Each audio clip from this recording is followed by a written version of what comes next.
भक्त को भगवान के अलावे कोई दूसरा होता ही नहीं है। वो सपने में भी किसी को भगवान को छोड़ करके कोई दूसरा उसका रहनुमा नहीं होता है। लेकिन ये विश्वास एक भक्त भगवान को कैसे दिलाए? हनुमान जी त्रेता युग में आए थे, उन्होंने विश्वास दिलाने के लिए अपने सीने को चीर करके ठाकुर जी के जुगल रूप को लोगों को दिखाया था।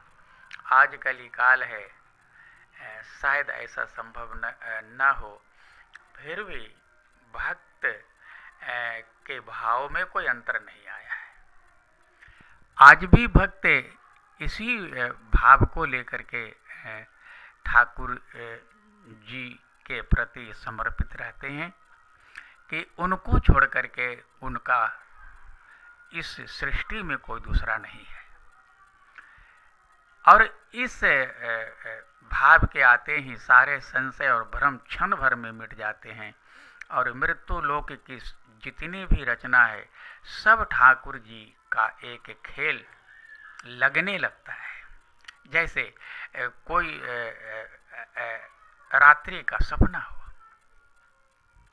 ठाकुर जी अपने को भक्तों से लाख छिपाएं, लेकिन भक्त के सामने ठाकुर जी छिप नहीं पाते हैं।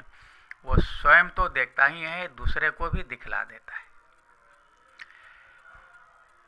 कर्म की गति बहुत न्यारी होती है। ये ठाकुर जी का ही वचन है। सर्वधर्मान परित्यज्य मामेकं शरणं व्रज अहम त्वां सर्वपापेभ्यो मोक्षयिष्यामि मा शुच। और कर्म फल जब सब भगवान को समर्पित हो जाता है तो तन मन सब निष्काम हो जाता है और इस निष्काम तन और मन से फिर भगवान को पाने के सिवा दूसरा कुछ भी नहीं रह जाता। सब भक्त और भगवान दोनों एक हो जाते हैं और यही भक्त की चरम परिणति होती है और उसका चरम लक्ष्य प्राप्त होता है। धन्यवाद।